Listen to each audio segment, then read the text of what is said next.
Hola, bienvenidos a una entrevista de Diario 24 Horas. En esta ocasión nos acompaña Gerardo Sánchez Guadarrama, quien es periodista y activista por los derechos de la comunidad LGBTQ+.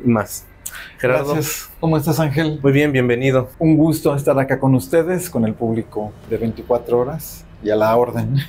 Gerardo, pues antes que nada, cuéntanos un poco sobre cuál es el panorama que podemos vislumbrar en la Ciudad de México actualmente en materia de derechos, pues del sector LGBT. Sí, fíjate que bueno, ahora estamos en una coyuntura, que es el 20 de noviembre, que aquí se invisibiliza un poco por el tema de la revolución, pero la ONU ha declarado este día como el Día Universal de las Infancias.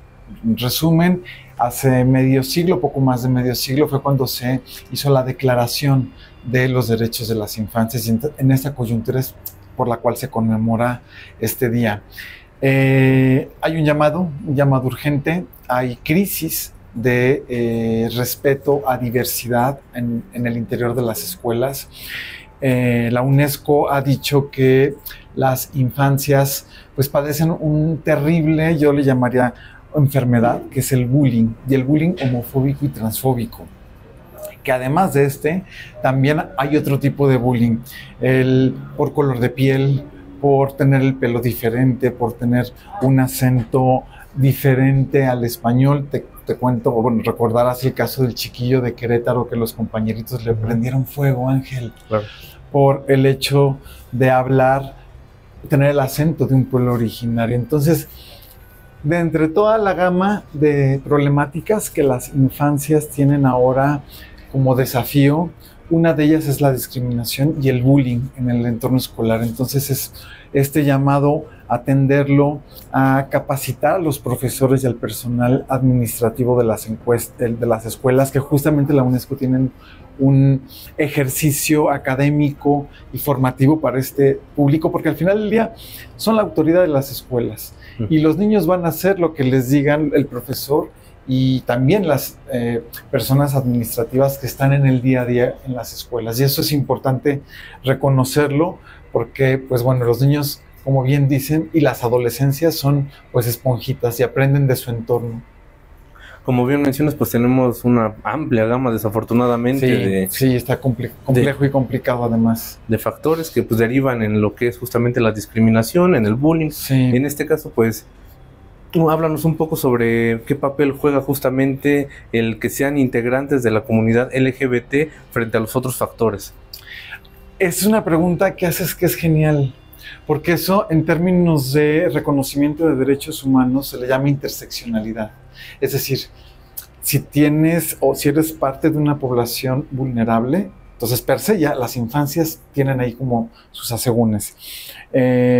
Si eres parte de la comunidad LGBTI, pero además compartes otras características como la racialización, que si eres una persona de piel oscura, pues en este país somos susceptibles a ser racializados por ese motivo.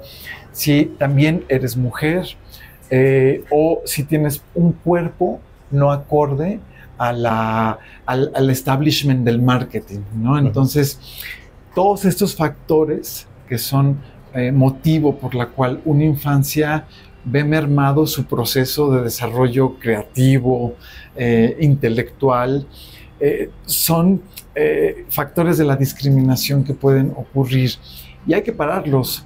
Hay una organización que se llama The Trevor Project, que recién sacó una investigación que hicieron entre adolescencias LGBTI, y poco más de la mitad pensaron en el suicidio como una solución a, pues bueno, no me reconoce mi entorno, no me reconoce mi familia, en mi escuela hay un contexto de violencia y es muy triste. No puede ser que seres humanos con potencial pues piensen en esta terrible opción. También aquí hablamos ya justamente de pues consecuencias muy drásticas, sí, que implican ya pues vulnerar la vida básicamente, ya tener estas implicaciones de querer atentar contra la propia persona. ¿Esto cómo se da entre las adolescencias, entre las niñas y los niños? Pues yo creo que es en un contexto de cuando tocan fondo. y cuando no hay un acompañamiento de Estado. Y cuando digo Estado, Ángel, no es solamente autoridades, claro, tienen mucho que ver en la inclusión social, pero también las instituciones base, que es la familia, que es la escuela, que son los medios de comunicación, el hacer mensajes como este, por ejemplo, el cual agradecemos mucho 24 horas, hacer mensajes de esta naturaleza o usar el tiempo aire para hablar de los derechos humanos, del reconocimiento y también del disfrute de los derechos. Y entonces estas poblaciones de juventudes, adolescentes, que de por sí la adolescencia es una etapa en donde se están reencontrando, donde se están transformando en adultos, ya puede ser complicada en esa interseccionalidad de ser persona LGBTI, pero si a lo mejor también la persona es racializada o no tiene este cuerpo de acuerdo al marketing,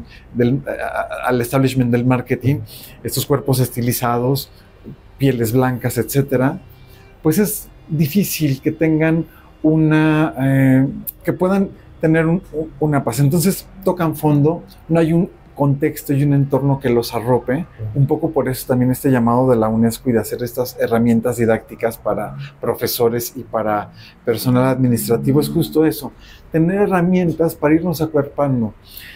Estamos en tiempos complicados, Ángel, sabemos que México, pues bueno, no es un paraíso de paz, hay mucha violencia.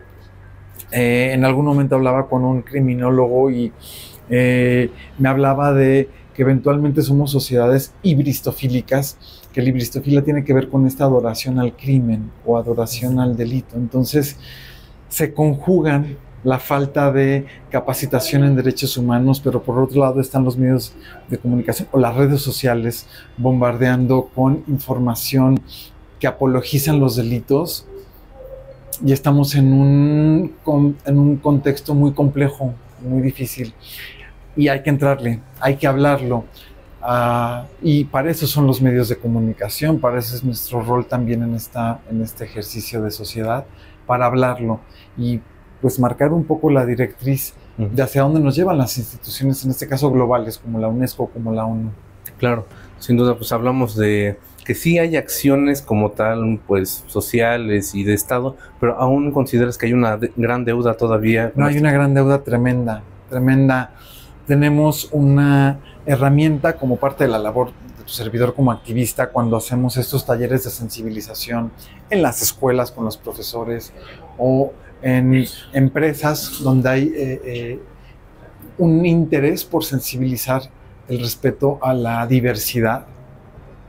Les hablo de una herramienta que desarrolló un servidor, que es el semáforo LGBT fóbico, que es una herramienta de diagnóstico que nos ayuda a comprender cómo va de menor a mayor las violencias. Y obviamente empiezas por el color verde como un semáforo y va incrementándose conforme van suscitándose las violencias. Empieza la base desde el chistorete, desde los prejuicios de las niñas deben vestirse de rosa, debes educarlas para lavar trastes o para cocinar o para cuidar a la familia, y los niños no deben llorar, tienen que ser siempre fuertes y no deben intervenir en las tareas del hogar. Es como el clásico, ¿no?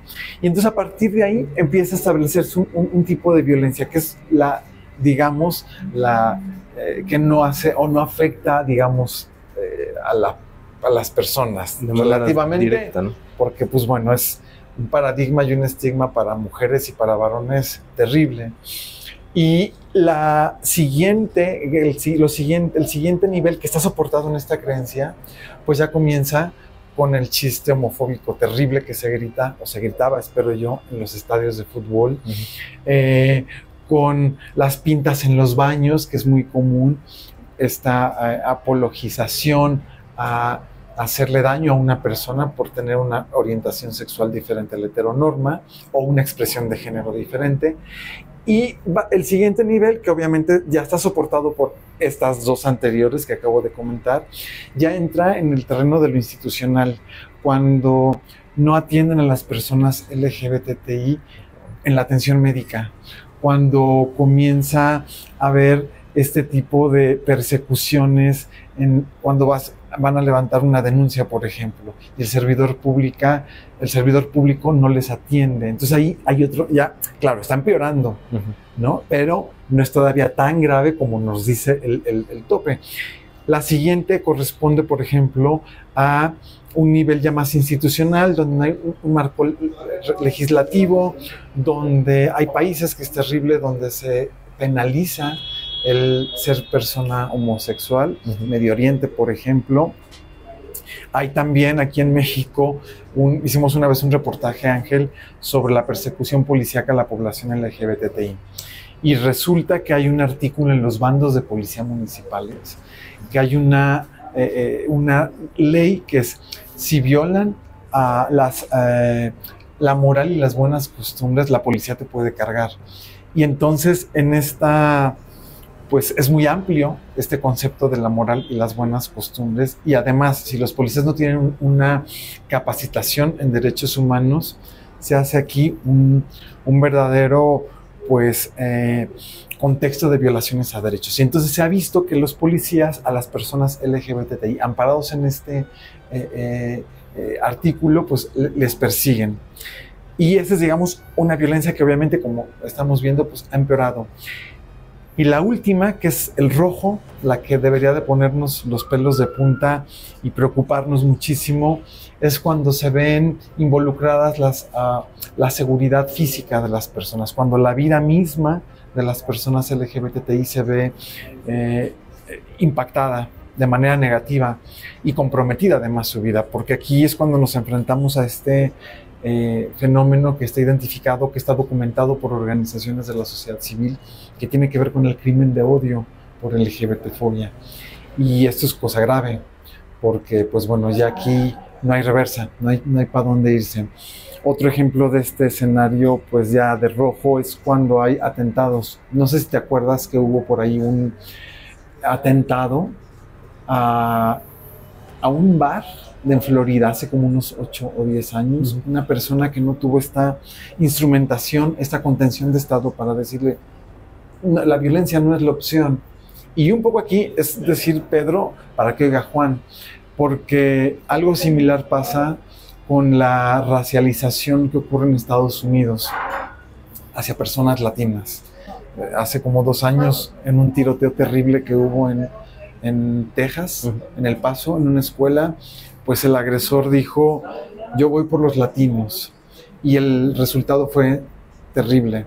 Y eso es un poco el porqué, el decir, evitar que este tipo de atrocidades ocurran, es el porqué hay que intervenir desde la escuela y desde la educación. Yo sé que UNESCO hoy en este contexto dice, bueno, hagamos un llamado al bullying homofóbico y transfóbico, pero yo creo que es un llamado a atender el bullying de todo tipo. Y verlo y vigilarlo. Cuando hay escuelas que le entran a este ejercicio, es muy bonito ver porque los alumnos los empoderas. Les empoderas a las mujeres, les empoderas a las personas que en algún momento de su vida van a ser racializadas. Y es una convivencia diferente. El crear unidades DEI al interior de la escuela, que es unidad de igualdad, de equidad y de diversidad, por eso es el nombre DEI, se hacen como patrullas al interior de la escuela. Les empoderas, les enseñas a los niños que tienen derechos, que pueden disfrutarlos, no solo lograrlos, sino también disfrutar los derechos. Y uno de esos es el derecho a la no discriminación y a la no violencia. Ese es básicamente un poco el tema. Podremos hablar que es primero un reconocimiento, una aceptación de la circunstancia, y luego pues básicamente exhortar, invitar justamente a tomar acciones ya. Tomar acciones en el día a día, tomar acciones con sus compañeros, hacerles también un sentido crítico a lo que eventualmente pueden llegar a consumir en los medios de comunicación para que puedan tener esta disertación, que eso es también algo un poco común, que los medios de comunicación, pues bueno, a veces le ganan un poco el mandado a la dinámica de educación o a los procesos educativos por pues esta falta de contención, tanto en la familia como en la escuela, para discernir esto que estoy viendo en un medio de comunicación es violencia o es apología a la violencia hacia un sector de la población y luego entonces pues darle la vuelta, ¿no? Y por otra parte también preguntarte cuál sería el llamado pues para los niños, Sí. los jóvenes, tanto de la comunidad como en general. Cualquier otro sector, claro. Yo creo que es importante la educación. Yo creo que es importante apostar por fomentar programas de actualización, talleres de inclusión en espacios laborales, en espacios escolares. Me haces recordar con tu pregunta un reportaje que una vez publicamos y que tu servidor hizo sobre cómo se visualizan los países de mayor a menor que son más LGBT incluyentes a los que no. ¿No? Y ahí están todos los países. Y luego esta lista se correlacionó a los países en el ranking de corrupción, de educación, de acceso a la educación y de justicia. Y hay una concordancia o tendencia en que países menormente corruptos que tienen mayores niveles de años de educación, que es como un poco se rankea la educación, que tienen más años de escuela, y también que países que tienen más apego a justicia, con leyes, con aplicación, con sanciones, etcétera, tienden a ser más LGBT incluyentes. Entonces, sí está concatenado que si se combate corrupción, si se apuesta por generar mejores opciones educativas y también hacer estados más justos, hay una concatenación al respeto de los derechos humanos. Obviamente LGBTI, pero hacia todos. Ok. Hablamos también de esta parte que es la educación muy importante, obviamente, y retomando este tema, pues preguntarte cuál sería, digamos, la forma en la que incide el bullying, este tipo de degradación, básicamente, en el desarrollo de las y los estudiantes. Completamente, es un impacto negativo al 100%. La UNESCO, para una justificación de hacer este manual o esta guía para erradicar el bullying homofóbico y transfóbico en las escuelas, partió de un estudio y sí pudieron identificar que, por ejemplo, por ahí del 70% de los alumnos o las alumnas que sufren bullying no quieren ni pasar por la escuela. O sea, no físicamente es un miedo a pasar por el lugar, por la escuela. O sea, caminando, si van a un mandado, si tienen que pasar por ahí porque les queda de paso a algún otro lugar, no pasan. También se tiene identificado que buena parte de los alumnos pues bajan de calificaciones, no tienen un rendimiento como debe de ser, no están interesados por las materias. Y me resulta lógico porque su atención y su energía no está concentrada en el aprendizaje, está concentrada en me tengo que proteger porque en mi entorno me están aventando la mochila, me están golpeando, me quieren hacer un daño severo a golpes. Entonces hay una tensión todo el tiempo. Entonces cualquier persona, adolescente o niño, particularmente esas infancias, que es una etapa en donde su personalidad está fortaleciéndose, está creándose, si se realiza en un contexto de esta violencia, ahí te encargo qué tipo de adultos vamos a ser, qué tipo de adultos está cosechando la sociedad. Entonces es como este llamado a querer hacer un mejor planeta, Ángel. Claro, porque estaremos hablando de que este espacio académico que es por muchos considerado el segundo hogar, también encuentran violencia, ¿no? Pues es un semillero de los futuros adultos que va a haber. Okay. De acuerdo, Gerardo, pues algo que quisieras agregar. No, gracias 24 horas por el espacio, por darle voz a este tipo de temas de la agenda y pues a seguirle. Esta es una responsabilidad de una institución del Estado, que somos los medios de comunicación, que es aportar por mensajes deconstructivos. Lo estamos haciendo. De acuerdo, Gerardo, pues muchas gracias por esta información que compartes con nosotros.